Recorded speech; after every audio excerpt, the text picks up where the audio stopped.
Hi, ഏറെ രസകരമായ ഒരു മലയാളം ചലച്ചിത്രം അഖിൽ സത്യൻ എഴുതി സംവിധാനം ചെയ്ത് നിവിൻ പോളി നായകനായി എത്തിയ റിയ ഷിബുവും മജു വർഗീസും പ്രധാന കഥാപാത്രങ്ങളായി എത്തിയ ചിത്രം സർവമായ. ചലച്ചിത്രത്തിന്റെ വിശദമായ കഥയിലേക്ക് പോകുന്നതിന് മുമ്പ് സിനിമാ കഥകൾ കേൾക്കാൻ ഇഷ്ടപ്പെടുന്ന പുതിയ കൂട്ടുകാരുണ്ടെങ്കിൽ നമ്മുടെ ചാനൽ ഒന്ന് സബ്സ്ക്രൈബ് ചെയ്യണേ. വീഡിയോ ലൈക്ക് ചെയ്യുകയും കമന്റ് ചെയ്യുകയും ഹൈപ്പ് എന്ന ഓപ്ഷൻ ക്ലിക്ക് ചെയ്യുകയും ചെയ്യൂ. നമുക്ക് നേരെ കഥയിലേക്ക് കടക്കാം. കഥ ആരംഭിക്കുന്നത് പ്രഭേന്ദു എന്ന യുവാവിനെ പരിചയപ്പെടുത്തിക്കൊണ്ടാണ്. പ്രഭേന്ദു ഒരു ഗാനമേള ട്രൂപ്പിലെ ഇലക്ട്രോണിക് ഗിത്താറിസ്റ്റ് ആയിരുന്നു. സിനിമയിലും മറ്റുമായി വർക്ക് ചെയ്യണം എന്നൊക്കെ പ്രഭേന്ദുവിന് ഒരുപാട് ആഗ്രഹമുണ്ട്. അവരുടെ ഗാനമേള ട്രൂപ്പിന് അടുത്തായി ഒരു യൂറോപ്പ് ട്രിപ്പ് വരുന്നുണ്ടായിരുന്നു. എല്ലാവരും അതിന്റെ എക്സൈറ്റ്മെന്റിലായിരുന്നു. പക്ഷേ നിർഭാഗ്യവശാൽ വിസയടിച്ചു വന്നപ്പോൾ അതിൽ പ്രഭേന്ദുവിന്റെ വിസ മാത്രം അപ്രൂവ് ആയിരുന്നില്ല. ടീമിൽ നിന്ന് പ്രഭേന്ദു മാത്രം ഒഴിവാക്കപ്പെട്ടിരുന്നു. മാനേജർ അന്വേഷിച്ചപ്പോ കാര്യമറിഞ്ഞു. സാമ്പത്തിക ബുദ്ധിമുട്ട് കാരണം ട്രൂപ്പിന്റെ സ്പോൺസറാണ് പ്രഭേന്ദുവിനെ കട്ട് ചെയ്തത്. നാട്ടിലും വീട്ടിലുമായി കുറെ പ്രശ്നമൊക്കെ ഉള്ളതുകൊണ്ട് പ്രഭേന്ദു വീട് വിട്ട് നഗരത്തിലേക്ക് മാറി താമസിച്ചിരിക്കുകയായിരുന്നു. ഒരു അപ്പാർട്ട്മെന്റ് റെന്റിനെടുത്തായിരുന്നു പ്രഭേന്ദുവിന്റെ താമസം. യൂറോപ്പ് പ്രോഗ്രാമിന് പോകുവാണല്ലോ, അതുകൊണ്ട് വെറുതെ 2 മാസത്തേക്ക് വാടക കൊടുക്കണ്ടല്ലോ എന്ന് കരുതി പ്രഭേന്ദു ആകട്ടെ ആ അപ്പാർട്ട്മെന്റ് വെക്കേറ്റ് ചെയ്യുകയും ചെയ്തു. പ്രഭേന്ദുവിനോട് സംസാരിച്ചപ്പോ ഇതൊക്കെ മനസ്സിലാക്കിയ ട്രൂപ്പ് മാനേജർ സജി പട്ടാമ്പി പ്രഭേന്ദുവിനെ കാര്യം പറഞ്ഞ് മനസ്സിലാക്കാനും സമാധാനിപ്പിക്കാനും ശ്രമിച്ചു. നാട്ടിൽ പ്രഭേന്ദുവിന്റെ വീട്ടിൽ പ്രഭേന്ദുവിന്റെ അച്ഛന്റെ സപ്തതി ആഘോഷം നടക്കാൻ പോവുകയാണ്. അതിന് ക്ഷണിച്ചുകൊണ്ടും വരണമെന്ന് പറഞ്ഞുകൊണ്ടും പ്രഭേന്ദുവിന്റെ ചേട്ടൻ വിളിച്ചിരുന്നു. അക്കാര്യം സജിക്കുമറിയാം. എന്തായാലും യൂറോപ്പ് ട്രിപ്പ് ക്യാൻസലായ സ്ഥിതിക്ക് തൽക്കാലത്തേക്ക് പ്രഭേന്ദുവിനോട് നാട്ടിലേക്ക് പോവാൻ സജി സജസ്റ്റ് ചെയ്തു. പ്രഭേന്ദു ചെന്നാൽ എല്ലാവർക്കും വലിയ സന്തോഷമാവുമെന്നും അവിടെ നിന്നിട്ട് വേറെ സാമ്പത്തിക വരുമാനം ഇല്ലാത്തതിനാലും പ്രത്യേകിച്ച് വഴികളൊന്നുമില്ലാത്തതുകൊണ്ടും അതായിരിക്കും നല്ലതുമെന്നും സജി ഉപദേശിച്ചു. പ്രഭേന്ദു ചിന്തിച്ചപ്പോഴും അത് ശരിയാണ്. അവിടെ അങ്ങനെ തുടരുന്നതുകൊണ്ട് പ്രത്യേകിച്ച് വല്ല കാര്യമൊന്നുമില്ല. 2 മാസം മുന്തിത്തള്ളി മുമ്പിലേക്ക് കൊണ്ടുപോകാൻ ഏറ്റവും ഉചിതം നാട് തന്നെയാകും. അങ്ങനെ മനസ്സില്ലാ മനസ്സോടെ സ്വന്തം നാട്ടിലേക്ക് പോകാൻ പ്രഭേന്ദു തീരുമാനിച്ചു. യാത്രയ്ക്കൊടുവിൽ പ്രഭേന്ദു നാട്ടിലേക്കെത്തി. പ്രഭേന്ദു ഒരു ബ്രാഹ്മണ കുടുംബത്തിലെ അംഗമാണ്. പണ്ട് പൂജാവിധികളൊക്കെ പ്രഭേന്ദുവും ചെയ്തിരുന്നു. പക്ഷെ പിന്നീട് ജീവിതത്തിലെ ചില സാഹചര്യങ്ങളിൽ പ്രഭേന്ദു അതിൽ നിന്ന് മാറി ചിന്തിച്ചു. ഇപ്പോൾ പ്രഭേന്ദു ഒരു ഏത്യസ്റ്റ് ആണ്. അച്ഛനുമായും പ്രഭേന്ദുവിന് ഇപ്പോൾ അത്ര നല്ല ബന്ധമല്ല ഉള്ളത്. പ്രഭേന്ദുവിന്റെ അച്ഛൻ നീലകണ്ഠൻ നമ്പൂതിരി അറിയപ്പെടുന്ന ഒരു പൂജാരിയാണ്. ശബരിമലയടക്കമുള്ള ക്ഷേത്രങ്ങളിൽ പ്രധാന ശാന്തിയായി അദ്ദേഹം ജോലി നോക്കിയിട്ടുണ്ട്. അച്ഛന്റെ അതേ ചുവട് പിടിച്ചായിരുന്നു പ്രഭേന്ദുവിന്റെ ചേട്ടൻ ദീപാങ്കുരൻ നമ്പൂതിരിയും മുമ്പോട്ട് ചലിച്ചത്. ദീപാങ്കുരൻ നമ്പൂതിരിയാകട്ടെ ഇപ്പോൾ ഇന്റർനാഷണൽ ലെവലിൽ പൂജകൾ ചെയ്യുന്ന അറിയപ്പെടുന്ന ഒരു വ്യക്തിയാണ്. വളരെയധികം സമ്പത്തുള്ള ഒരു കുടുംബത്തിലെ അംഗം കൂടിയായിരുന്നു പ്രഭേന്ദു. പ്രഭേന്ദു വീട്ടിലേക്കെത്തി. നീലകണ്ഠൻ നമ്പൂതിരിയുടെ സപ്തതി ആഘോഷങ്ങൾ നടക്കുകയാണല്ലോ. മിനിസ്റ്റർ അടക്കം ആശംസകൾ അറിയിക്കാൻ എത്തിയിട്ടുണ്ടായിരുന്നു. മുൻവഴിയിലെത്തിയ പ്രഭേന്ദുവിന് അതുവഴി കയറാൻ തോന്നിയില്ല. അതുകൊണ്ട് തന്നെ പ്രഭേന്ദു വീടിന്റെ പിന്നാമ്പുറത്തുകൂടിയാണ് അകത്തേക്ക് കടന്നത്. അങ്ങോട്ടേക്ക് എത്തുമ്പോ പ്രഭേന്ദുവിന്റെ അമ്മ വളർത്തിയിരുന്ന പപ്പു എന്ന പട്ടിക്കുട്ടിയെ പ്രഭേന്ദു നോക്കിക്കണ്ടു. അതിനെയൊന്നവൻ താലോലിച്ചു. പിന്നാലെ വീടിന്റെ അകത്തേക്ക് കയറി. പ്രഭേന്ദുവിന്റെ അമ്മ മുമ്പേ മരണപ്പെട്ടതായിരുന്നു. അകത്തേക്ക് കയറി ചെന്ന പ്രഭേന്ദു നേരെ ചെന്നത് തന്റെ വല്യച്ഛന്റെ മുറിയിലേക്കാണ്. പ്രഭേന്ദുവിന്റെ വല്യച്ഛൻ പ്രഹ്ലാദൻ നമ്പൂതിരിയും പ്രഭേന്ദുവും അടുത്ത ചങ്ങാതിമാരെ പോലായിരുന്നു. ആ വീട്ടിൽ പ്രഭേന്ദുവിന് ഏറ്റവും കൂടുതൽ അടുപ്പമുള്ള ഒരു വ്യക്തി കൂടിയാണ് അദ്ദേഹം. പ്രായത്തിന്റെ ബുദ്ധിമുട്ടുകൾ ഇപ്പോൾ അദ്ദേഹത്തെ അലട്ടുന്നുണ്ട്. ചെറുതായി മറവി രോഗവുമുണ്ട്. അതുകൊണ്ട് പൂജാകർമ്മങ്ങളിൽ നിന്നൊക്കെ വിട്ട് ഇപ്പോൾ വിശ്രമ ജീവിതം നയിച്ചുകൊണ്ടിരിക്കുന്നു. വല്യച്ഛനുമായി കുറച്ചുനേരം സരസമായി സംസാരിച്ചിരുന്ന് പ്രഭേന്ദു അവിടെ നിന്ന് റൂമിലേക്ക് പോവാൻ തുടങ്ങി. പിന്നീട് ഒന്ന് തയ്യാറായി നേരെ പുറത്തേക്കിറങ്ങി. നേരെ പോയത് തന്റെ ബാല്യകാല സുഹൃത്തും കസിനും കൂടിയായ രൂപേഷ് നമ്പൂതിരിയെ കാണാനായിരുന്നു. രൂപയെന്നെല്ലാവരും ചുരുക്കി വിളിക്കുന്ന രൂപേഷ് നമ്പൂതിരി പൂജകളും കാര്യങ്ങളുമൊക്കെയായി കഴിഞ്ഞു പോകുന്ന ഒരാളാണ്. രൂപയ്ക്കടുത്തെത്തി സന്തോഷത്തോടെ പ്രഭേന്ദു കുറച്ചുനേരം കുശലം പറഞ്ഞു നിന്നു. പിന്നാലെ താൻ വന്ന കാര്യവും അറിയിച്ചു. അടുത്ത 2 മാസത്തേക്ക് തിരികെ പോവാൻ പറ്റില്ല. നാട്ടിൽ പിടിച്ചു നിൽക്കാൻ പറ്റുന്ന രീതിയിൽ എന്തെങ്കിലും ഒരു തൊഴിൽ കണ്ടെത്തണം. എന്തെങ്കിലും വഴിയുണ്ടോ എന്ന മട്ടിൽ പ്രഭയെന്ന പ്രഭേന്ദു രൂപയോട് ചോദിച്ചു.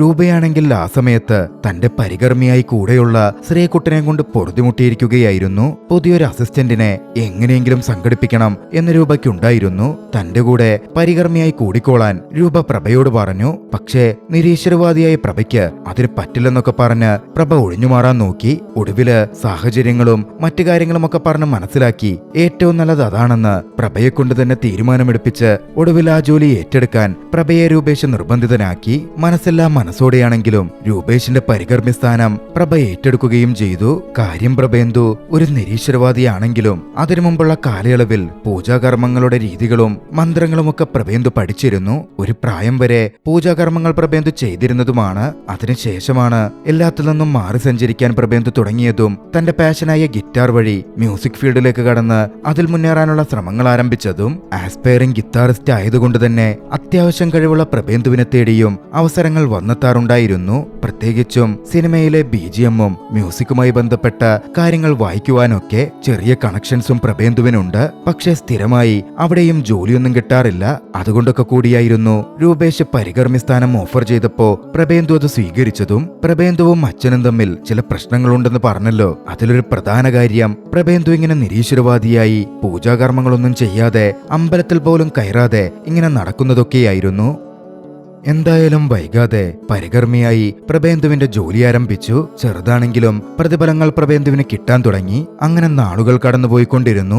ഒരിക്കൽ രൂപേഷും പ്രഭേന്ദുവും കൂടി ഒരു ഗ്രഹപ്രവേശന ചടങ്ങിന്റെ പൂജയ്ക്കായി പോയി. അവിടെ വെച്ച് ഒരു ഊഞ്ഞാലിലിരിക്കുന്ന സമയം അത് പൊട്ടിവീണ് രൂപേഷിന് സാരമായി പരിക്കേറ്റു. രൂപേഷ് കിടപ്പിലായെന്ന് തന്നെ പറയാം. കിടപ്പിലായതോടെ രൂപേഷിന് പിന്നീട് പൂജയ്ക്ക് പോകാൻ പറ്റില്ല. പ്രഭയുള്ളതുകൊണ്ട് ആ പൂജകളൊക്കെ പ്രഭയെ കൊണ്ട് ചെയ്യിക്കാം എന്നൊരു ധാരണയിലേക്ക് രൂപേഷ് എത്തി. ഒടുവിൽ പണത്തിന്റെ കാര്യം ആദ്യമേ തന്നെ ബന്ധം പിരിയാതിരിക്കാൻ പറഞ്ഞുറപ്പിക്കുന്നതാണ് നല്ലത് എന്ന് പറഞ്ഞ് അതും പറഞ്ഞുറപ്പിച്ചു. ആദ്യം 50-50 ഒക്കെ പറഞ്ഞെങ്കിലും പിന്നീട് അത് 60-40 എത്തി. പ്രഭയ്ക്ക് 60ഉം രൂപയ്ക്ക് 40ഉം. പ്രഭേന്ദു അങ്ങനെ പ്രധാന പൂജാരിയായി പൂജകളൊക്കെ ചെയ്യാനും ആരംഭിച്ചു. നാളുകൾ വീണ്ടും മുമ്പോട്ടേക്ക് ഓടിക്കൊണ്ടിരുന്നു. അച്ഛനുമായുള്ള അകലം പ്രഭേന്ദുവിന്റെ ഉള്ളിൽ അപ്പോഴും ഉണ്ടായിരുന്നു. ഇതിനിടയിൽ ചില റെക്കോർഡിങ്ങുകൾക്കും പ്രഭേന്ദുവിന് അവസരം കിട്ടി. ഒരിക്കൽ ഒരു ബോളിവുഡ് മ്യൂസിക് ഡയറക്ടർ പ്രഭേന്ദുവിന്റെ ഒരു ട്യൂൺ കണ്ടിഷ്ടപ്പെട്ടു. പ്രഭേന്ദുവിനോട് സ്റ്റുഡിയോയിൽ ഒരു വീഡിയോ കോൾ റെക്കോർഡിംഗ് കേൾക്കുവാൻ വേണ്ടി താല്പര്യം പ്രകടിപ്പിച്ചു. പ്രഭേന്ദുവിന് വന്നെത്തിയ വലിയൊരു അവസരമായിരുന്നു അത്. പ്രഭേന്ദു വന്ന് ആ ആവശ്യത്തിനായി സ്റ്റുഡിയോയിൽ നിൽക്കുമ്പോഴാണ് രൂപയുടെ കോൾ വരുന്നത്. ഒരു പുതിയ പൂജ വന്നിട്ടുണ്ടായിരുന്നു. പ്രേതബാധയെ ഒഴിപ്പിക്കലാണ്. +2 പഠിക്കുന്ന ഒരു പയ്യന്റെ ദേഹത്ത്, ഒരു അഡ്വക്കേറ്റിന്റെ മകന്റെ ദേഹത്ത് എന്തോ പ്രേതബാധ കൂടിയിരിക്കുന്നു എന്നാ പറയുന്നത്. പൂജ നിനക്ക് ചെയ്യാമോ എന്ന് രൂപ ചോദിച്ചു. അത്രയും വലിയ പൂജാവിധികളൊന്നും തനിക്കറിയില്ലെന്നും അത് ശരിയാവില്ലെന്നും പ്രഭേന്ദു പറഞ്ഞെങ്കിലും ഇതൊന്നും വലിയ കാര്യമില്ലെന്നും ആവശ്യമുള്ള മന്ത്രങ്ങളൊക്കെ താൻ പഠിപ്പിച്ചു തരാം, ഡീറ്റെയിൽസ് ഒക്കെ വാട്സപ്പിൽ PDF ആയിട്ടൊക്കെ ഇട്ടുതരാം, കുറച്ച് പൂവും തീയൊക്കെ കൂട്ടിയാൽ മതി എന്നൊക്കെ പറഞ്ഞ രൂപ ഒടുവിൽ പ്രഭയെ അതിന് സമ്മതിപ്പിച്ചു. അന്ന് ആ ബോളിവുഡ് ഡയറക്ടറുടെ കോള് വന്നില്ല. അന്ന് മ്യൂസിക് റെക്കോർഡിംഗും നടന്നില്ല. അതുകൊണ്ട് തന്നെ പ്രഭ അവിടെ നിന്ന് പുറപ്പെട്ടു പോന്നു. അങ്ങനെ ഒടുവിൽ ബാധയൊഴിപ്പിക്കാനുള്ള ആ വീട്ടിലേക്ക് പ്രഭ വന്നെത്തി. അങ്ങനെ പൂജയ്ക്കുള്ള ഒരുക്കങ്ങളും ആരംഭിച്ചു. അവിനാശ് എന്നായിരുന്നു പ്രേതബാധ പിടികൂടിയെന്ന് പറയപ്പെടുന്ന ആ കുട്ടിയുടെ പേര്. അവിനാശിന്റെ അച്ഛൻ അഡ്വക്കേറ്റിനോട് പ്രഭേന്ദു കാര്യങ്ങൾ ചോദിച്ചറിയാൻ തുടങ്ങി. വേലക്കാരിയിൽ നിന്നും കുറെ കാര്യങ്ങൾ മനസ്സിലാക്കി. അവിനാശ് ഒരു പെൺകുട്ടിയുടെ രൂപം കാണുന്നു, അവൾ സംസാരിക്കുന്നത് കേൾക്കുന്നു എന്നൊക്കെയാണ് പറയുന്നത്. വല്ലാത്ത ഭയത്തോടെയാണ് അവനിപ്പോ ജീവിക്കുന്നത്. എപ്പോഴും ആക്റ്റീവായി നടന്നിരുന്ന പയ്യനാണ്. ഇപ്പോ ഭക്ഷണവും വേണ്ട, ഒന്നും വേണ്ട. പ്രഭ അഡ്വക്കേറ്റിനോട് ഡോക്ടേഴ്സിനൊന്നും കാണിച്ചില്ലേ എന്ന് ചോദിച്ചു. മികച്ചൊരു സൈക്കോളജിസ്റ്റിനെ കാണിക്കുന്നുണ്ട് എന്ന കാര്യമടക്കം അഡ്വക്കേറ്റ് വിശദീകരിച്ചു. കൂട്ടത്തിൽ തനിക്ക് ഈ പൂജയിലൊന്നും വലിയ വിശ്വാസമില്ലെന്നും അവന്റെ അമ്മയുടെ നിർബന്ധം കാരണമാ ഈ പൂജയൊക്കെ ചെയ്യാൻ തന്നെ തീരുമാനിച്ചത് എന്നും കൂട്ടിച്ചേർത്തു. വൈകാതെ പൂജ നടക്കാനിരിക്കുന്ന ഇടത്തേക്ക് അവിനാശുമായി അവിനാശിന്റെ അമ്മ കടന്നു വന്നു. അവിനാശ് ആർക്കും തന്നെ തീരെ ഐ കോണ്ടാക്ട് കൊടുക്കുന്നുണ്ടായിരുന്നില്ല. വല്ലാതെ ഭയത്തിലാണുള്ളത്. എപ്പോഴും അമ്മ അവന്റെ കൂടെ വേണം. അങ്ങനെ ഒടുവിൽ പൂജ ആരംഭിച്ചു. അതിശയകരമെന്ന് പറയട്ടെ, പൂജയുടെ ആദ്യഘട്ടമായപ്പോഴേക്കും അവിനാശ് കണ്ണു തുറന്നു. ഐ കോണ്ടാക്ട് കൊടുത്ത് നോക്കാനും ഭക്ഷണമെടുത്ത് കഴിക്കാനും ഒറ്റയ്ക്ക് നടക്കാനും ഒക്കെ തുടങ്ങി. അവിനാശിന്റെ മാതാപിതാക്കളടക്കം അത്ഭുതപ്പെട്ടിരുന്നു. അവർ പ്രഭയെ നോക്കി. പ്രഭയാണെങ്കിൽ എന്താ നടക്കുന്നതെന്ന് മനസ്സിലാവാതെ കിളിവാറിയിരിക്കുകയാണ്. എന്തായാലും അന്നത്തെ പൂജ സക്സസ്ഫുള്ളായി. അവിനാശ് സുഖപ്പെട്ടു. തിരികെ എത്തി. എന്താ നടന്നതെന്ന് തനിക്ക് മനസ്സിലാവുന്നേയില്ല എന്ന കാര്യം രൂപയുമായി പ്രഭ ഡിസ്കസ് ചെയ്തു. രൂപ പറഞ്ഞു, നീ ചൊല്ലിയ മന്ത്രങ്ങളൊക്കെ കറക്റ്റ് ആയിരിക്കുമെന്ന്. ഏയ്, അവര് ഡോക്ടറെ കാണിച്ചിരുന്നല്ലോ, മരുന്നിന്റെ എഫക്റ്റ് ആയിരിക്കും എന്നായിരുന്നു പ്രഭയുടെ മറുപടി. രൂപ ചോദിച്ചു, പൂണൂലിട്ട് പൂജ ചെയ്യാൻ തുടങ്ങിയ പിന്നെ നിനക്ക് ഈശ്വരന്റെ പ്രസൻസ് ഫീൽ ചെയ്യുന്നില്ലേ? പ്രഭ മറുപടി പറഞ്ഞു, ഇത് ഞാൻ പൈസ വാങ്ങി ചെയ്യുന്ന തൊഴിലാ. അപ്പൊ എന്നെ കൊണ്ട് പറ്റുന്ന രീതിയിൽ സത്യസന്ധമായിട്ട് ആത്മാർത്ഥമായിട്ട് ഞാൻ എനിക്ക് ചെയ്യേണ്ടുന്ന കാര്യങ്ങൾ ചെയ്യും. അത് മാത്രമാണ് നീ ഈ പറഞ്ഞ പ്രസൻസ്, അല്ലാതെ വേറൊന്നുമില്ല. എന്തായാലും പ്രഭേന്ദു അടുത്ത പൂജയ്ക്ക് പോവാൻ തയ്യാറെടുത്തു. ഓട്ടോക്കാരൻ വിളിച്ചപ്പോ പ്രഭേന്ദുവിനോട് ചോദിച്ചു പ്രഭേന്ദുവിന്റെ വാട്സപ്പ് DP-യിലുള്ള ചൈനക്കാരൻ ഏതാണെന്ന്. പ്രഭേന്ദുവിന് മനസ്സിലായതേയില്ല. പിന്നീട് പൂജയ്ക്കായി ഇറങ്ങിയപ്പോ മുമ്പ് രൂപേഷിന്റെ പരികർമ്മിയായിരുന്ന ശ്രീകുട്ടൻ പ്രഭേന്ദുവിനെ കാണാനെത്തി. പ്രഭേന്ദുവിന്റെ ഹിസ്റ്ററി പറഞ്ഞ് നിരീശ്വരവാദിയായ പ്രഭേന്ദു പൂജാകർമ്മങ്ങൾ ചെയ്യുന്ന കാര്യങ്ങളൊക്കെ ചൂണ്ടിക്കാട്ടി തന്നെ പ്രഭേന്ദുവിന്റെ പരികർമ്മിയാക്കണം എന്ന് പറഞ്ഞ ശ്രീകുട്ടൻ ഭീഷണിപ്പെടുത്തി. ഭീഷണിപ്പെടുത്തി അവിടെ നിന്ന് പോവാൻ തുടങ്ങി. സ്കൂട്ടി എടുത്തു പോയതും ശ്രീകുട്ടന്റെ സ്കൂട്ടി അടുത്തുള്ള ഒരു കടയിലേക്ക് ഇടിച്ചു കയറി അപകടമുണ്ടായി. അത് കണ്ട് ഓട്ടോക്കാരൻ പോലും ഭയന്നു. ഇതൊക്കെ പ്രഭേന്ദുവിന്റെ എന്തോ ദിവ്യശക്തിയാണ് എന്നായിരുന്നു ഓട്ടോക്കാരൻ ചിന്തിച്ചത്. അടുത്ത ദിവസം മറ്റൊരു കാര്യം നടന്നു. പ്രഭേന്ദുവിന്റെ വീട്ടിലേക്ക് പ്രഭേന്ദു ഓർഡർ ചെയ്തു എന്ന് പറഞ്ഞ ഒരു കൊറിയർ വന്നു. പ്രഭേന്ദുവിന്റെ ക്രെഡിറ്റ് കാർഡിൽ നിന്നാണ് അതിനെ പേ ചെയ്തിരിക്കുന്നത്. അതും ഓർഡർ ചെയ്തിരിക്കുന്നതോ ഒരു കുർത്തി. പ്രഭേന്ദുവിനാണെങ്കിൽ ഒന്നും മനസ്സിലാവുന്നില്ല.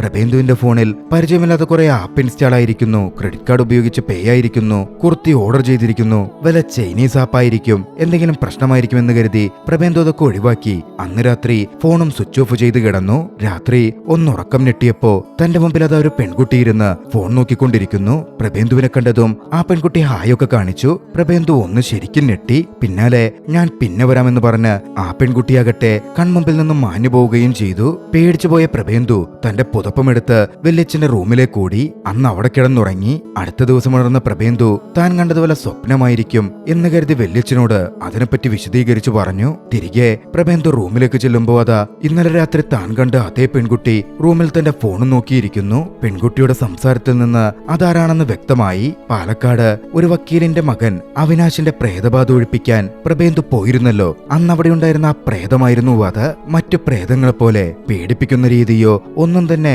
പ്രഭേന്ദു കാണുന്ന ആ പെൺകുട്ടിക്കില്ല. വളരെ കമ്പനിയായി പ്രഭേന്ദുവിനോട് ആ പെൺകുട്ടി സംസാരിച്ചുകൊണ്ടേയിരിക്കുവാണ്. പ്രഭേന്ദുവിന് ഉള്ളിന്റെ ഉള്ളിൽ ഭയമുണ്ടെങ്കിലും ഒരു തരത്തിൽ പ്രഭേന്ദു പിടിച്ചു നിന്നു. അവസരം കിട്ടിയപ്പോ നേരെ മുറിയിൽ നിന്ന് പുറത്തു ചാടി. പ്രഭേന്ദു നേരെ പോയത് നേരത്തെ അവിനാശിനെ കാണിച്ചിരുന്നു എന്ന് പറഞ്ഞ അതേ ഡോക്ടറായ ഡോക്ടർ റാഫേലിനെ കാണാനായിരുന്നു. റാഫേലിനെ കണ്ടുള്ള കാര്യങ്ങളൊക്കെ പ്രഭ വിശദീകരിച്ചു. അവിനാശിന്റെ ബാധ ഒഴിപ്പിക്കാൻ പോയതും ഇപ്പോൾ തനിക്ക് അതേ സിംറ്റംസ് കാണുന്നതും ഇത് സ്കീസോഫ്രീനിയാണ് എന്ന് തനിക്ക് പേടിയുണ്ട്. താൻ ഗൂഗിൾ ചെയ്തു നോക്കി. വേഗം മരുന്ന് വേണം എന്ന മട്ടിലൊക്കെ ആദ്യം പറഞ്ഞു. ഡോക്ടർ റാഫേല് അതൊക്കെ ഒന്ന് തലകുലുക്കി കേൾക്കുന്നുണ്ട്. പിന്നാലെ പ്രഭയെപ്പറ്റി കൂടുതൽ ചോദിച്ചപ്പോ പ്രഭ ഒരു ഏത്യസ്റ്റ് ആണെന്നും മ്യൂസീഷ്യൻ ആണെന്നുള്ള കാര്യമൊക്കെ പ്രഭ തന്നെ ഡോക്ടറോട് പറഞ്ഞു. കൂട്ടത്തിൽ ഡോക്ടർ ചോദിച്ചു എപ്പോഴാ ദൈവത്തിലുള്ള വിശ്വാസം പോയതെന്ന്. അപ്പോഴാണ് പ്രഭ ഒരു കാര്യം പറയുന്നത്. ഒരു ദിവസം പ്രഭയുടെ അച്ഛനും ചേട്ടനും വല്യച്ഛനും എല്ലാം ഡൽഹിയിൽ ഒരു പൂജയ്ക്കായി പോയിരിക്കുകയായിരുന്നു. വീട്ടിൽ പ്രഭേന്ദുവും അമ്മയും മാത്രമേ ഉണ്ടായിരുന്നുള്ളൂ. അവരുടെ വീടിന്റെ ഉള്ളിൽ തന്നെ ഒരു കുഞ്ഞു പൂജാമുറിയുണ്ട്. ഒരു ചെറിയ ക്ഷേത്രം പോലെ. പൂജയ്ക്കുള്ള സമയമായപ്പോൾ പ്രഭേന്ദു പൂജയ്ക്കായി പോയി. പൂജ ചെയ്തുകൊണ്ടിരുന്നപ്പോ അമ്മ പ്രഭേന്ദുവിനെ വിളിക്കുന്നുണ്ടായിരുന്നു. പൂജയിലായിരുന്ന പ്രഭേന്ദു അത് വലിയ കാര്യമാക്കാതെ പൂജ കഴിഞ്ഞ് ചെല്ലാമെന്ന് ചിന്തിച്ചു. പൂജ കഴിഞ്ഞ് പ്രഭേന്ദു ചെന്നപ്പോ അമ്മ തറയിൽ വീണ് കിടക്കുന്നു. അമ്മ മരണപ്പെട്ടിരുന്നു. പ്രഭേന്ദുവിനെ അത് വല്ലാതെ ബാധിച്ചു. അതിൽ പിന്നെ പ്രഭേന്ദു ഈശ്വരനോട് ദേഷ്യമുള്ള വ്യക്തിയായി,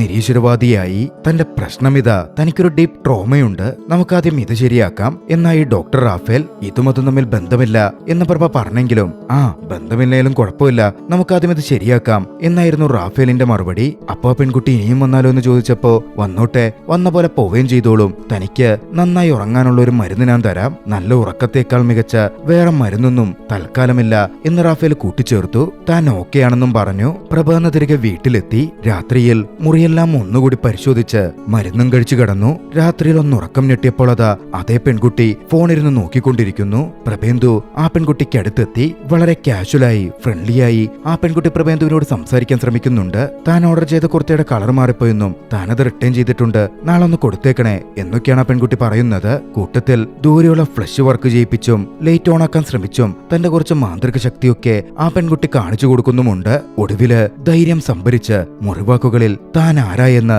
പ്രഭേന്ദു ആ പെൺകുട്ടിയോട് ചോദിച്ചു. ആ പെൺകുട്ടി ചെറുപുഞ്ചിരിയോടെ ഒരു ലഭ്യതയോടെ പറഞ്ഞു, എനിക്കിത് പറയാൻ അത്ര വലിയ സന്തോഷമൊന്നുമില്ല, പക്ഷെ എന്നാലും പറയാം, എനിക്ക് തോന്നുന്നു ഞാനൊരു പ്രേതമാണെന്ന്. പ്രഭേന്ദുവിന് നല്ല ഭയം തോന്നിയിരുന്നു. എന്നാലും അത് പുറത്ത് കാണിക്കാതെ പ്രഭേന്ദു അകത്തേക്ക് നടന്നു ചെന്നു. വാതിലടച്ച് മുറിയിൽ കിടന്നുറങ്ങി. പ്രഭേന്ദുവിനല്ലാതെ മറ്റാർക്കും തന്നെ ആ പ്രേതത്തെ കാണാൻ പറ്റില്ലായിരുന്നു.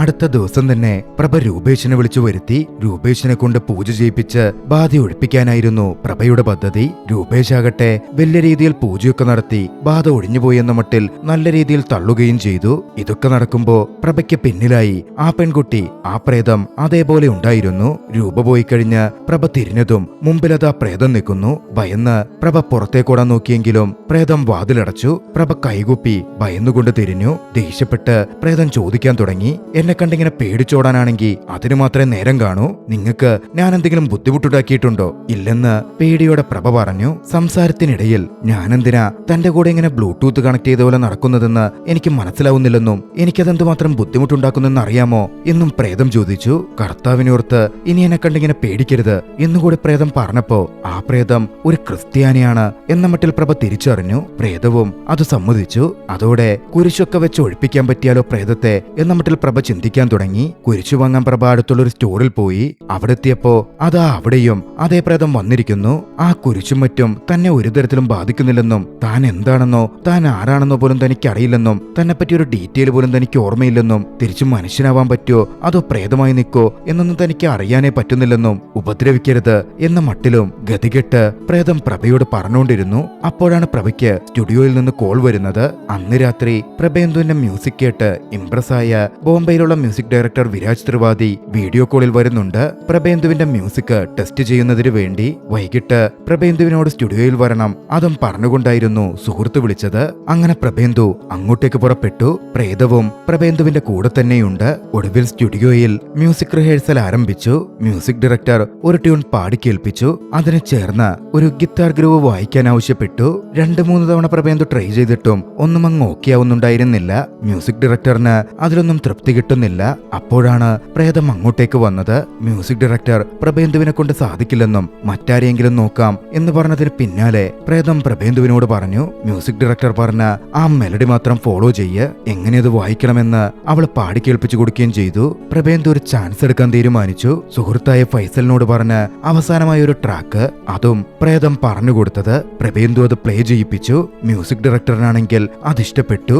അത് കണ്ടിന്യൂ ചെയ്യാൻ പറഞ്ഞതും ഒരു ലെയർ കൂടി പ്രേതം പറഞ്ഞ പോലെ ഇട്ട് മികച്ച രീതിയിൽ പ്രഭേന്ദു അത് പ്ലേ ചെയ്തു. പ്രഭേന്ദുവിന്റെ ഉള്ളിൽ പ്രേതത്തോടുള്ള പേടി പോലും പോവുകയായിരുന്നു. ട്യൂൺ മികച്ച രീതിയിൽ പുറത്തു വന്നു. മ്യൂസിക് ഡയറക്ടർക്ക് അതൊരുപാട് ഇഷ്ടപ്പെട്ടു. പ്രഭേന്ദുവിനെ മുന്നിലേക്ക് വിളിച്ച് ബോംബെയിൽ വെച്ച് ഫുൾ സോങ് ഒന്നിച്ച് റെക്കോർഡ് ചെയ്യാമെന്നും തന്റെ മാനേജർ സാദിയെ കൊണ്ട് ബാക്കി കാര്യങ്ങൾ അറേഞ്ച് ചെയ്യിച്ചോളാം എന്നും മ്യൂസിക് ഡയറക്ടർ പറഞ്ഞു. പ്രഭേന്ദുവിന് വലിയ സന്തോഷമായിരുന്നു. സന്തോഷത്തോടെ അഭിമാനത്തോടെ തന്റെ മുന്നിലുണ്ടായിരുന്ന പ്രേതത്തെ ആ പെൺകുട്ടിയെ പ്രഭേന്ദു ഒന്നു നോക്കി. വർഷങ്ങളായുള്ള പ്രഭേന്ദുവിന്റെ സ്വപ്നത്തിലേക്കാണ് അവൾ കാരണം വഴി തുറന്നിരിക്കുന്നത്. പ്രേതത്തോടുള്ള പേടി പോയതും പ്രഭേന്ദുവും ആ പെൺകുട്ടിയും ഇരുന്ന് കുറേയധികം അങ്ങ് സംസാരിക്കാൻ തുടങ്ങി. സംസാരമധ്യേ തന്റെ ഒരു ഊഹം ആ പെൺകുട്ടി പറഞ്ഞു.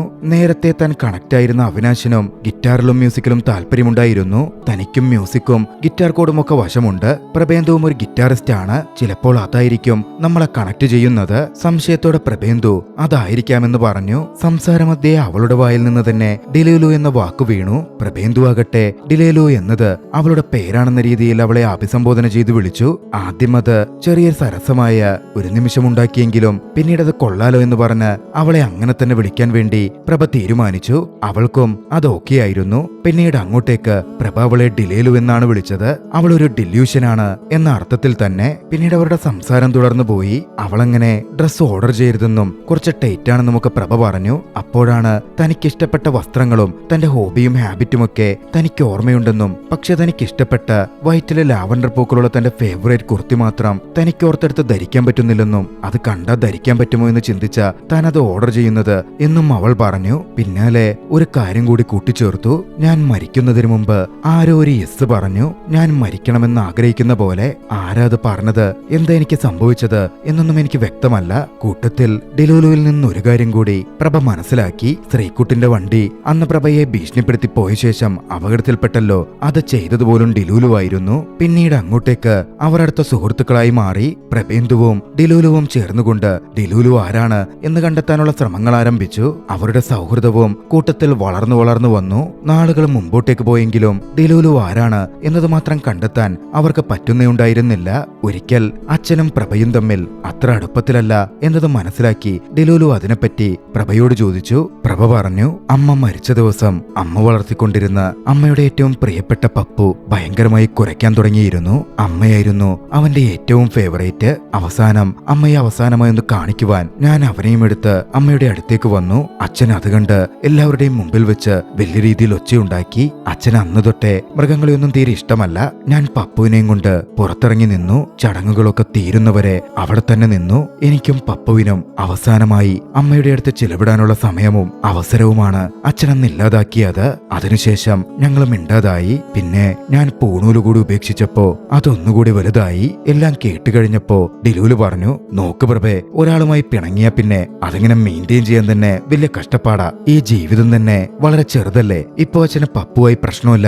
പ്രഭയാണെങ്കിൽ പൂണൂലൊക്കെ തിരികെ കിട്ടുമല്ലോ. ഒക്കെ അങ്ങ് പരിഹരിക്കാൻ പാടില്ലേ? അത് പോയിന്റാണെന്ന് പ്രഭ പറയുകയും ചെയ്തു. ഡിലേലു ആരാണെന്ന് കണ്ടെത്താനുള്ള പ്രഭയുടെയും ഡിലേലുവിന്റെയും ശ്രമങ്ങൾ തുടർന്നു. ഓരോ സെമിത്തേരിയിലും പോയി ഡിലേലുവിന്റെ കുഴിമാടം അവർ തപ്പിക്കൊണ്ടിരുന്നു. ആയിടയ്ക്കാണ് അവരുടെ അമ്പലത്തിൽ ഉത്സവം വരുന്നത്. അതിൽ പങ്കുചേരാൻ പ്രഭയും ഡിലേലുവും പോയി. അവിടെ വെച്ച് അണിഞ്ഞൊരുങ്ങി വന്ന ഒരു പെൺകുട്ടിയെ കണ്ടതും കേരള സാരിയൊക്കെ ധരിച്ച് സുന്ദരിയാവണമെന്ന് ഡിലേലുവിന് തോന്നി. പ്രഭയാണെങ്കിൽ അമ്പലത്തിലൊന്നും കയറാതെ രൂപയുടെ പോലും കണ്ണുവെട്ടിച്ച് നടക്കുകയാണ്. ഒരാളെ കണ്ടാൽ അതുപോലെ വസ്ത്രം ധരിക്കാൻ ഡിലേലുവിന് പറ്റും. ഡിലേലു സുന്ദരിയായിട്ട് വന്നു. പ്രഭ നല്ല ഭംഗിയിൽ അവളെ നോക്കിക്കണ്ടിരുന്നു. പിന്നീടവർ അമ്പലക്കുളത്തിനടുത്ത് വന്നിരുന്ന് സംസാരിക്കാൻ തുടങ്ങി. ബോംബെക്ക് പോവാനുള്ള പ്രഭയുടെ ടിക്കറ്റ് വന്നിരുന്നു. അവരങ്ങനെ വിശ്വാസത്തെപ്പറ്റിയും ഒക്കെയും സംസാരിച്ചിരിക്കുമ്പോ ഡിലേലുവിന് ഒരാളെ തൊടാനെങ്കിലും പറ്റോ എന്ന് പ്രഭ ചോദിച്ചു. പറ്റുമെന്ന് പറഞ്ഞ ഡിലേലു പ്രഭയെ നോക്കിയതും ഒരിളങ്കാറ്റ് പ്രഭയെ തഴുകി. ഇതെന്താ എന്ന മട്ടിൽ പ്രഭ ചോദിച്ചപ്പോ ഡിലേലു പറഞ്ഞു, ഇതാണ് എന്റെ ടച്ച്. കാറ്റാണ് അതിനുപയോഗിക്കാൻ പറ്റുന്ന ഈസിയസ്റ്റ് മീഡിയം.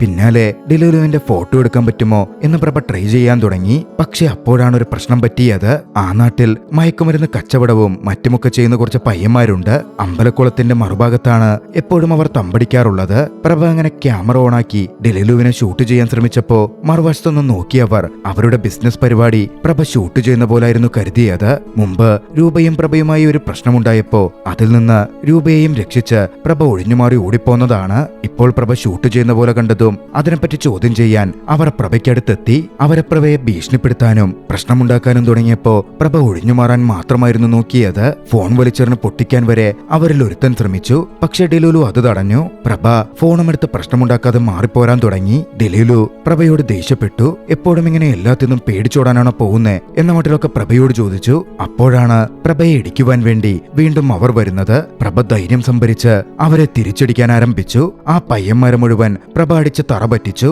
ഡിലേലു അത് കണ്ട് എക്സൈറ്റഡായി നോക്കി നിന്നു.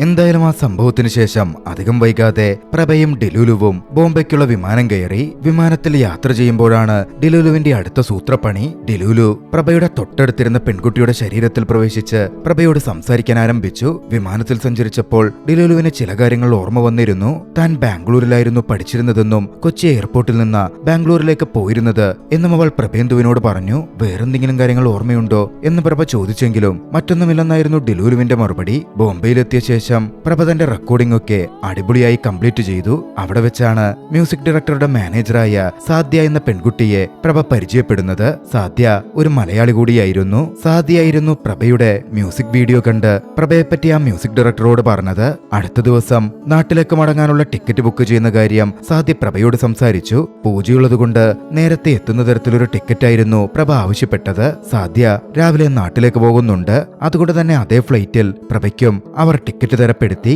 ഭക്ഷണം കഴിക്കാൻ അവർ പുറത്തേക്കിറങ്ങി. പാവഭാജി വാങ്ങിയിരുന്ന് കഴിക്കാൻ തുടങ്ങുമ്പോ സാദ്യ വന്ന മെസ്സേജൊക്കെ കണ്ട് വല്ലാതെ കരയാൻ ആരംഭിച്ചു. തൊട്ടുമുമ്പായിരുന്നു സാദ്യയ്ക്കൊരു ബ്രേക്കപ്പ് സംഭവിച്ചത്. കമ്മിറ്റ്മെന്റ് ഇഷ്യൂസ് ആയിരുന്നു അതിന്റെ പ്രധാന കാരണം. ഡിലേലുവാണെങ്കിൽ സാദ്യയുടെ ഫോണിലെ മെസ്സേജൊക്കെ വായിച്ച് കാര്യങ്ങൾ പ്രഭയോട് പറഞ്ഞു കൊടുത്തുകൊണ്ടിരുന്നു. പ്രഭയോട് സാദ്യയെ ആശ്വസിപ്പിക്കാനും ഒക്കെ പറയുന്നുണ്ടായിരുന്നു. പ്രഭയ്ക്കാണെങ്കിൽ അത് എങ്ങനെ ചെയ്യണമെന്നൊന്നും അറിയുമില്ല.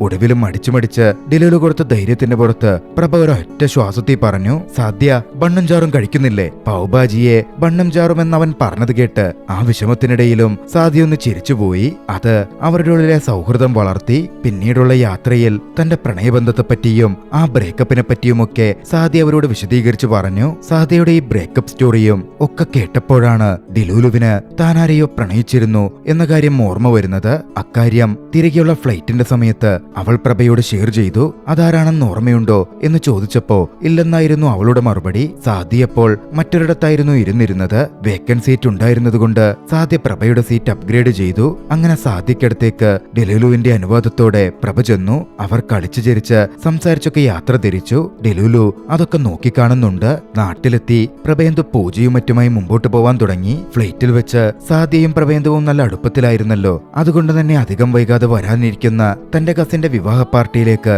പ്രഭേന്ദുവിനെ സാദ്യ ക്ഷണിച്ചിരുന്നു. പ്രഭയ്ക്കും കാര്യം സാദ്യ ആദ്യം ഇഷ്ടമൊക്കെയാണ്, പക്ഷെ കുറച്ച് വെയിറ്റ് ഒക്കെ ഇട്ട് നിൽക്കുകയായിരുന്നു പ്രഭ. ഡിലൂലു പക്ഷേ പ്രഭയെ പൊളിച്ചടുക്കി. ഒടുവിൽ പാർട്ടിക്ക് പോവാൻ തന്നെ പ്രഭ തീരുമാനിച്ചു. പക്ഷേ ബൈക്കിൽ പോവാൻ പറ്റില്ല, കുറച്ച് ദൂരെയായതുകൊണ്ട് കാർ വേണം എന്ന മട്ടിൽ പ്രഭ പറഞ്ഞപ്പോ അച്ഛന്റെ അടുത്ത് കാർ ചോദിച്ചുകൂടെ എന്നായി ഡിലൂലു. മുമ്പച്ഛൻ പ്രഭ പൂജാരിയായി പൂജയൊക്കെ ചെയ്തു തുടങ്ങിയപ്പോ സോഫ്റ്റ് കോർണർ വന്നിരുന്നതുകൊണ്ട് എവിടെയെങ്കിലും പോവാനുണ്ടെങ്കിൽ കാർ എടുത്തോളാനൊക്കെ പറഞ്ഞിരുന്നതാണ്. ഡിലൂലു കൂടി നിർബന്ധിച്ചതോടെ പിണക്കമൊക്കെ മറന്ന് അച്ഛനോട് അതിനെപ്പറ്റി ചോദിക്കാൻ വേണ്ടി അച്ഛന്റെ മുറിയിലേക്ക് പ്രഭ നടന്നു ചെന്നു. അവിടെ ചെന്ന് പ്രഭ കണ്ടത് അത്ഭുതപ്പെടുത്തുന്ന കാഴ്ചയായിരുന്നു. അച്ഛൻ പപ്പു എന്ന ആ വളർത്തുനായിയെ താലോലിച്ച് തന്റെ മുറിയിൽ കിടത്തുന്നു. മാത്രമല്ല പപ്പുവിന്റെ ദേഹത്തുണ്ടായിരുന്ന ചെറിയ മുറിവിലൊക്കെ അച്ഛൻ മരുന്ന് പുരട്ടുന്നുമുണ്ട്. അച്ഛന്റെ മാറ്റം പ്രഭ നോക്കിക്കാണുകയായിരുന്നു. അമ്മയുടെ അലമാരയിൽ നിന്ന് ഒന്നുപോലും മാറ്റിയിട്ടില്ല. ജോലിക്കാരി അലക്കി കൊടുക്കും, അച്ഛൻ അത് ഇസ്തിരിയിട്ട് വെക്കും. മനസ്സ് തുറന്ന് അച്ഛൻ അവനോടൊക്കെയും സംസാരിക്കാൻ തുടങ്ങി. രാത്രിയിൽ ശ്വസന സഹായിയുടെ സഹായത്തോടെയാണ് അച്ഛൻ ഉറങ്ങുന്നത് പോലും. 2 വർഷമായത്രേ അത് ആരംഭിച്ചിട്ട്. പ്രഭ ഇതൊന്നും അന്വേഷിക്കാറേ ഉണ്ടായിരുന്നില്ലല്ലോ. അവനും ചെറിയൊരു കുറ്റബോധം തോന്നാതിരുന്നില്ല. അച്ഛൻ എത്രത്തോളം അമ്മയെ സ്നേഹിച്ചിരുന്നു, സ്നേഹിക്കുന്നുണ്ട് എന്നുകൂടി പ്രഭ തിരിച്ചറിയുകയായിരുന്നു. അവർക്കിടയിലെ മഞ്ഞുരുകി തീരുക കൂടി ചെയ്തു. അല്പം മടിയോടെയാണെങ്കിലും അച്ഛ നമ്മുടെ കാറ് നാളെ ഞാനൊന്ന് എടുത്തോട്ടെ എന്ന് പ്രഭ ചോദിച്ചു. അച്ഛന്റെ കണ്ണുകൾ നിറഞ്ഞിരുന്നു. അദ്ദേഹം അത് കേൾക്കാൻ, ആ വിളി കേൾക്കാൻ ആഗ്രഹിച്ചിരുന്ന പോലെ അദ്ദേഹം തലകുലുക്കി. ഇരുവരുടെയും കണ്ണുകൾ നിറഞ്ഞിരുന്നു. പെട്ടെന്ന് ഡിലൂലുവിന് തന്റെ കൈകൾ മാഞ്ഞു തുടങ്ങുന്ന പോലെ ഒന്ന് അനുഭവപ്പെട്ടു. അങ്ങനെ അടുത്ത ദിവസം പ്രഭേന്ദുവും ഡിലൂലുവും കൂടി സാദിയുടെ കസന്റെ കല്യാണ ഫംഗ്ഷന് പോയി. കല്യാണത്തിന് പോവാനും സാദിയോട് ഇടപെടുകാനും പ്രഭേന്ദുവിനെ നിർബന്ധിച്ചതൊക്കെ ഡിലൂലു ആയിരുന്നെങ്കിൽ കൂടിയും അവരുടെ അവിടെ വെച്ചുള്ള കണ്ടുമുട്ടലും ഇടപെടലും സൗഹൃദവും ഒക്കെ കണ്ടപ്പോൾ ഡിലൂലുവിന് പൊസസീവ്നെസ് ആരംഭിച്ചു. ആ ഒരു സമയത്തിനിടയിൽ എപ്പോഴോ ഡിലൂലു പ്രഭേന്ദുവിനെ പ്രണയിച്ചു തുടങ്ങിയിരുന്നു. തിരികെയുള്ള യാത്രയിൽ ഡിലൂലു വല്ലാതിരിക്കുകയായിരുന്നു. പിന്നാലെ ഡിലൂലു സംസാരിച്ചു. തനിക്ക് പ്രഭയോടൊരു കാര്യം പറയണമെന്ന് പറഞ്ഞു. പ്രഭയാണെങ്കിൽ സാദിയുമായുള്ള അടുപ്പത്തിൽ വലിയ സന്തോഷത്തിലാണ്. പറഞ്ഞോളൂ എന്ന് പറഞ്ഞപ്പോ തനിക്ക് പ്രഭയെ ഇഷ്ടമാണെന്നുള്ള കാര്യം ഡിലൂലു വെളിപ്പെടുത്തി. തനിക്ക് പ്രഭയോട് പ്രണയമാണ് എന്നവൾ ഒന്നും കൂടി വ്യക്തമാക്കിയതും thank you, I love you too എന്ന് പ്രഭ പറഞ്ഞു. പക്ഷേ അതൊന്നും ഡിലൂലു ഊഹിക്കുന്ന അർത്ഥത്തിലല്ല എന്ന് ഡിലൂലുവിന് അറിയാമായിരുന്നു. ഡിലൂലു അതോടെ ദേഷ്യത്തിൽ സംസാരിക്കാൻ തുടങ്ങി. ഞാനൊരു ഈഗോ ഇല്ലാണ്ട് ഇങ്ങനെ കാര്യങ്ങൾ തുറന്നു പറയുമ്പോ പ്രഭ എന്താ ഇങ്ങനെ ബിഹേവ് ചെയ്യുന്നേ? ഒരാൾ വന്നപ്പോ ഞാൻ പെട്ടെന്ന് ഒന്നുമല്ലാതായോ? എന്താ ഡിലൂലു ഇങ്ങനെ പറയുന്നേ? സാധ്യമായിട്ട് കണക്ട് ചെയ്യാനും ഒക്കെ പറഞ്ഞ് ഇങ്ങനെ ആക്കിയത് നീയല്ലേ? എന്നിട്ട് ഇപ്പൊ എന്താ ഇങ്ങനെ ഈ പ്രേമം ഇപ്പൊ ഒന്നു? എനിക്കറിയില്ല, എനിക്കൊരു സമാധാനം കിട്ടുന്നില്ല. എനിക്കിഷ്ടമുള്ളവരോട് ഒന്നും എനിക്ക് ഒളിച്ചു വെക്കാൻ പറ്റില്ല. നിനക്കറിയാലോ എനിക്ക് ആരുമില്ല. പ്രഭയ്ക്ക് ഡിലൂലുവിനെ മനസ്സിലാകുമായിരുന്നു. പ്രഭ പറഞ്ഞു, ഡിലൂലു ഇത് വെറും ഒരു പൊസസീവ്നെസ് ആണ്, അത് മാറിക്കോളും. പിന്നെ നീ ഒരു പ്രേതമാണെങ്കിലും നിനക്ക് കല്യാണപ്രായമായിട്ടില്ല. എനിക്കാണെങ്കിൽ അത് കഴിയാറായി നിൽക്കുകയും ചെയ്യുക. പ്രഭേ ഞാൻ 100 തവണ പറഞ്ഞിട്ടുണ്ട് എന്നെ പ്രേതൊന്നും വിളിക്കരുതെന്ന്. പിന്നെ ഞാനെന്ത് വിളിക്കണം? സ്വന്തം പേരും അറിയില്ല, ഒന്നും അറിയില്ല, ഒന്ന് തൊടാനും പറ്റില്ല. പ്രഭേ ലവ് ഈസ് നോട്ട് ഫിസിക്കൽ. എത്രയോ ദൂരെ നിന്ന് ആൾക്കാർ പ്രേമിക്കുന്നുണ്ട്, പ്രായമായ ആൾക്കാർ പ്രേമിക്കുന്നുണ്ട്. നമ്മൾ പങ്കുവെക്കുന്ന ആ ഡീപ്പ് ഇമോഷണൽ കണക്റ്റ് ആണ് പ്രണയം. നമുക്കിടയിൽ അതുണ്ട്. ഇല്ലാന്ന് പ്രഭയ്ക്ക് പറയാൻ പറ്റൂ. പ്രഭ ഒരു നിമിഷം ഒന്നും മിണ്ടാതിരുന്നു. പിന്നെ പറഞ്ഞു, നോക്ക് ഞാനതൊന്നും ഉദ്ദേശിച്ചു പറഞ്ഞതല്ല. പ്രാക്ടിക്കലായി ഒന്ന് ചിന്തിച്ചു നോക്ക്. സാധ്യ ഇന്നെന്നെ ഹഗ് ചെയ്തപ്പോ എനിക്ക് എന്റെ മനസ്സ് നിറഞ്ഞു. എനിക്ക് ആദ്യമായിട്ടാ അത് ഫീൽ ചെയ്യുന്നേ. ഞാനിന്ന് ഏറ്റവും ഹാപ്പി ആയിട്ടുള്ള ദിവസമായിരുന്നു. ഞാനത് ഷെയർ ചെയ്ത ആദ്യത്തെ ആളും നീയാ. പക്ഷെ ആ മൂഡ് മൊത്തം സ്പോയിൽ ചെയ്തു. നീ എന്ത് സെൽഫിഷാ. പ്രഭയ്ക്ക് എന്തൊരു മാറ്റാണ്. ഞാൻ വന്നതിന് ശേഷമല്ലേ പ്രഭയുടെ ജീവിതം ഇത്ര മെച്ചപ്പെട്ടത്. ഈ സാധ്യ വരാൻ തന്നെ കാരണം ഞാനല്ലേ? എല്ലാ ആണുങ്ങളും കണക്കാ. All men are the same. Delulu ദേഷ്യത്തിൽ തുടർന്നു. അപ്പോഴാണ് സാദിയുടെ കോൾ വരുന്നത്. ഡിലൂലു കോൾ എടുക്കാൻ പറഞ്ഞു. പ്രഭയാണെങ്കിൽ വലിയ ദേഷ്യത്തിലാണ്. പ്രഭ സൈഡിലേക്ക് വണ്ടി ഒതുക്കി നിർത്തി. ഡിലൂലു പിന്നാലെ സോറി പറഞ്ഞ് കോൾ എടുത്തോളാൻ പറഞ്ഞു. പക്ഷേ ദേഷ്യത്തിലായിരുന്നു പ്രഭ. എനിക്ക് കുറച്ച് പ്രൈവസി വേണമെന്ന് പറഞ്ഞ് കാറിന്റെ ഡോർ തുറന്ന് പുറത്തേക്കിറങ്ങി.